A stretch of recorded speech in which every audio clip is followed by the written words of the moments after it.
ಈ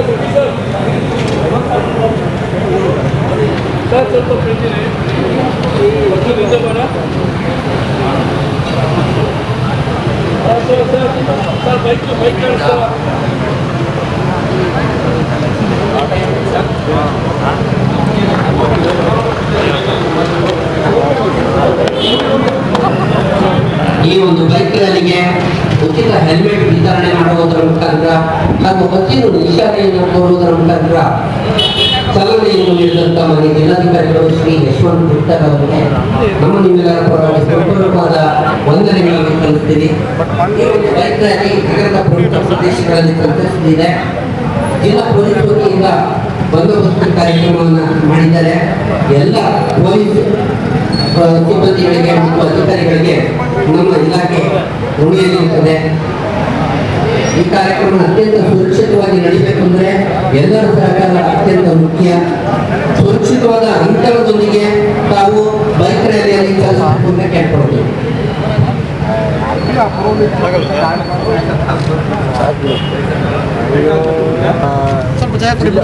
ಬೆಂಗಳೂರು ದಕ್ಷಿಣ ಜಿಲ್ಲಾ ಆಡಳಿತದ ಪರವಾಗಿ ರಸ್ತೆ ಸುರಕ್ಷತೆ ಮಂತ್ ಅಂತ ನಾವೇನು ಮಾಡ್ತೀವಿ, ಇದು ರೋಡ್ ಸೇಫ್ಟಿ ಬಗ್ಗೆ ಜಿಲ್ಲೆಯಲ್ಲಿರೋ ಎಲ್ಲರಿಗೂ ಒಂದು ಅವೇರ್ನೆಸ್ ಕಲ್ಪಿಸುವಂಥ ಒಂದು ಕಾರ್ಯಕ್ರಮವಾಗಿದ್ದು, ನಮ್ಮ RTO ಅವರು ಎಲ್ಲ ಸ್ಕೂಲ್ಗಳಲ್ಲಿ ITIಗಳಲ್ಲಿ ಎಲ್ಲಿ ಮಕ್ಕಳಿರ್ತಾರೆ ಅಲ್ಲೆಲ್ಲ ಹೋಗಿ ರೋಡ್ ಸೇಫ್ಟಿ ಅಂದರೆ ಏನು, ಹೇಗೆ ಓಡಿಸ್ಬೇಕು, ಏನು ಮೆಷರ್ಸ್ ಏನು, ಸೀಟ್ ಬೆಲ್ಟ್ ಹಾಕೋಬೇಕು, ಸ್ಪೀಡ್ ಲಿಮಿಟ್ ಏನು, ಯೂಟರ್ನ್ ನೋಡಿಬೇಕಾದ್ರೆ ಹೇಗೆ ಸಿಗ್ನಲ್ ಇದೆ, ಇದೆಲ್ಲ ಹೇಳ್ಕೊಟ್ಟು ಬಂದಿರ್ತಾರೆ. ಸೊ ಅದು ಕಲ್ಮಿನೇಷನ್ ಇವತ್ತು. ನಾನು ನಮ್ಮ ನಾಗರಿಕರಿಗೆ ಏನು ರಿಕ್ವೆಸ್ಟ್ ಮಾಡೋದು ಅಂದರೆ, ಒಂದು ಡ್ರಂಕ್ ಆ್ಯಂಡ್ ಡ್ರೈವಿಂಗ್ ಮಾಡಬಾರ್ದು. ಕುಡಿದಿದ್ರೆ ಬೇರೆಯವರು ಹೆಲ್ಪ್ ತೊಗೊಂಡು ಮನೆಗೆ ಅಥವಾ ಬೇರೆ ಕಡೆ ಹೋಗ್ಬೇಕಾದ್ರೆ ಅವರು ಇನ್ನೊಬ್ಬರು ಹೆಲ್ಪ್ ತೊಗೊಂಡು ಹೋಗಬೇಕು. ಬೆಂಗಳೂರಲ್ಲಾದರೆ ಊಬರ್ ಅದನ್ನು ಬುಕ್ ಮಾಡಿ ಹೋಗ್ತಾರೆ. ಅದೇ ರೀತಿ ಇಲ್ಲೂ ಫ್ಯಾಮಿಲಿ ಫ್ರೆಂಡ್ಸ್ ಆಗಲಿ ಅಥವಾ ಟ್ಯಾಕ್ಸಿ ಮೂಲಕ ಹೋಗಬೇಕು. ಎರಡನೇದು ಓವರ್ ಸ್ಪೀಡ್ ಮಾಡಬಾರ್ದು. ಯಾಕಂದರೆ ಹೈವೇಗಳೆಲ್ಲ ಚೆನ್ನಾಗಾಗಿದೆ, ಬಟ್ ನಮ್ಮ ಕಾರು ಇವಾಗ ನಮ್ಮ ಕಾರ್ ಸೇಫ್ಟಿ ರೇಟಿಂಗ್ ಏನಿರ್ತದೆ, 1 ಸ್ಟಾರ್ ಇರ್ತದೆ, 2 ಸ್ಟಾರ್ ಇರ್ತದೆ, 5 ಸ್ಟಾರ್ ಇರ್ತದೆ. 1 ಸ್ಟಾರ್ ಅಂದರೆ ನಾವು 70 ಮೇಲೆ ಹೋದರೆ ನಾಳೆ ಅದು 10 lead to 10.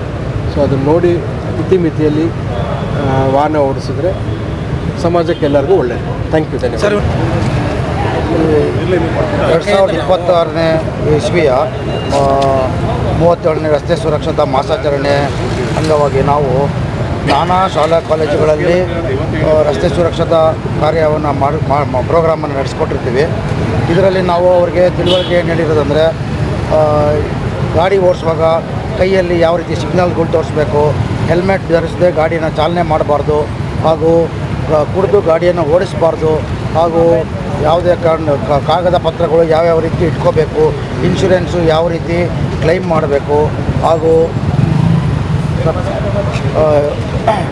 ಇನ್ಶೂರೆನ್ಸ್ ಯಾವ ರೀತಿ ಕ್ಲೈಮ್ ಮಾಡಬೇಕು, ಹಾಗೂ ಒಂದು ಗಾಡಿಯಿಂದ ಇನ್ನೊಂದು ಗಾಡಿಗೆ ಎಷ್ಟು ಮಟ್ಟಿಗೆ ಡಿಸ್ಟೆನ್ಸ್ ಮೇಂಟೈನ್ ಮಾಡಿ ನಾವು ಸೇಫ್ಟಿಯನ್ನು ಕಾಪಾಡ್ಕೋಬೇಕು, ಹಾಗೂ ಮಕ್ಕಳಿಗೆ 5 ವರ್ಷದ ಕೆಳಗಡೆ ಇರೋ ಮಕ್ಕಳಿಗೆ ಯಾವ ರೀತಿ ಸೇಫ್ಟಿ ಹಾರ್ನೆಸ್ ಬೆಲ್ಟನ್ನು ಹಾಕ್ಕೊಂಡು ಅವರಿಗೆ ಸ್ಕೂಲಿಗೆ ಬಿಡೋದಾಗಲಿ ಅಥವಾ ಎಲ್ಲನ ಆಚೆ ಕರ್ಕೊಂಡು ಹೋಗ್ಲಿಕ್ಕಾಗಲಿ ಮಾಡುವಾಗ ಆ ರೀತಿ ಸೇಫ್ಟಿ ಹಾರ್ನೆಸ್ ಬೆಲ್ಟನ್ನು ಧರಿಸಬೇಕು ಅಂತಲೂ ಈ ಸಂದರ್ಭದಲ್ಲಿ ನಾವು ಅವರಿಗೆ ಮಾಹಿತಿಯನ್ನು ಕೊಟ್ಟಿರ್ತೇವೆ. ಹಾಗೂ ನಾವು ಟೊಯೋಟಾ ಹಾಗೂ ಬಾಷ್ ಕಂಪನಿಯಲ್ಲಿ ಒಂದು ಕಾರ್ಯಕ್ರಮವನ್ನು ಹಮ್ಮಿಸಿ ಸುಮಾರು ಒಂದು 300-350 ಜನಕ್ಕೆ ನಾವು ರಸ್ತೆ ಸುರಕ್ಷತಾ ಮಾಸಾಚರಣೆ ಬಗ್ಗೆ ಅದರ ಮುಖ್ಯವಾದ ಅಂಶಗಳ ಬಗ್ಗೆ ಅವರಿಗೆ ನಾವು ಗಮನದಲ್ಲಿಟ್ಟುಕೊಂಡು ಅವರಿಗೆ ಮಾಹಿತಿಯನ್ನು ಕೊಟ್ಟು ಅವರಿಗೆ ಯಾವ ರೀತಿ ರಸ್ತೆಯಲ್ಲಿ ಸುರಕ್ಷತೆಯನ್ನು ಕಾಪಾಡಬೇಕು ಹಾಗೂ ಜೀವನದ ರಕ್ಷೆ ಬಗ್ಗೆ ನಾವು ಯಾವ ರೀತಿ ಅವರಿಗೆ ತಿಳುವಳಿಕೆಯನ್ನು ನೀಡಿರ್ತೀವಿ. ಅದ್ರ ಜೊತೆ ಸ್ಕೂಲ್ಗಳಲ್ಲೂ ಅವೇರ್ನೆಸ್ ಪ್ರೋಗ್ರಾಮ್ ಮಾಡಿಕೊಟ್ಟಿದ್ದೀವಿ. ಅಷ್ಟೇ ಅದು ತಗೋದು. ಇವತ್ತಿನ ಈ ಒಂದು ಸಂದರ್ಭದಲ್ಲಿ ನಾನು ಏನನ್ನು DC ಸಾಹೇಬರು ಹೇಳಿದರೆ ಅದನ್ನೇ ಪುನಃ ಉಚ್ಚರಿಸಲಿಕ್ಕೆ ನಾನು ಇಷ್ಟಪಡ್ತೇನೆ. ಡ್ರೈವಿಂಗ್ ಇಸ್ ಎ ಪ್ಲೆಜರ್ ಯಾವಾಗ ಅಂದರೆ ಅದು ಸ್ಪೀಡ್ ಲಿಮಿಟಲ್ಲಿ ಇದ್ದ ಮಾತ್ರ. ಸ್ಪೀಡ್ ಲಿಮಿಟ್ನಲ್ಲಿ ನಾವು ವಾಹನ ಚಲಾಯಿಸುವಾಗ ಸುತ್ತಮುತ್ತಲ ಎಲ್ಲರೂ ಕೂಡ ನಾವು ಗಮನಿಸ್ಬೋದು, ಜೊತೆಗಿರೋರು ಎಂಜಾಯ್ ಮಾಡಿ. ನೀವು ಓವರ್ ಸ್ಪೀಡಾಗಿ ಹೋದಾಗ ಜೊತೆಗಿರೋ ಫಿಲಿಂಗ್ ಇರ್ಬೋದು ಅಥವಾ co passengers driver it cannot be a pleasure, punishment ಆಗುತ್ತೆ. ಇದರಿಂದ ರಿಸಲ್ಟ್ ಆಫ್ ವಿಚ್ ಏನಾಗುತ್ತೆ, ಡೆತ್ಸ್ ಆಗುತ್ತೆ. ಮನೆಯಲ್ಲಿ ಸಾವು ನೋವು ಎಷ್ಟೋ ಜನ ಡಿಪೆಂಡೆನ್ಸ್ ಇರ್ತಾರೆ. ಅವರಿಗೆಲ್ಲ ಜೀವನ ಬಹಳ ಕಷ್ಟ ಆಗ್ತದೆ. ಇದೆಲ್ಲ ಹತ್ಕೊಂಡು ನಾವು ಡ್ರೈವಿಂಗ್ ಮಾಡಬೇಕು. ಕೆಲವು ಸಂದರ್ಭಗಳಲ್ಲಿ ಬೇರೆಯವರ ಸಹಾಯವನ್ನು ಪಡ್ಕೋಬೇಕಾಗುತ್ತೆ. ಯಾವುದೋ ಒಂದು ಸೋಷಿಯಲ್ ಗ್ಯಾದರಿಂಗ್ ಹೋದಾಗ ವಾಪಸ್ ಮಾಡ್ಕೊಂಡು ಕಷ್ಟ ಆಗ್ತದೆ. ಅವಾಗ ಇನ್ನೊಬ್ಬರ ಸಹಾಯವನ್ನು ಬೆಳೆಯಬೇಕಾಗ್ತದೆ. ಇದನ್ನೆಲ್ಲ ಹತ್ಕೊಂಡು ನಾವೆಲ್ಲ ಒಂದು ಈ ಸಮಾಜದ ಒಳಿತಿಗೋಸ್ಕರ ಪ್ರಾಣವನ್ನು ಉಳಿಸ್ಕೊಂಡು ನಾವು ಬದುಕಬೇಕಾದ ಸಂದರ್ಭದಲ್ಲಿ ಎಲ್ಲರೂ ಕೂಡ ಪ್ರಯತ್ನ ಮಾಡೋಣ ಈ ಸಂದರ್ಭ ಹೇಳ್ತಾ ಅನ್ಬೋದು.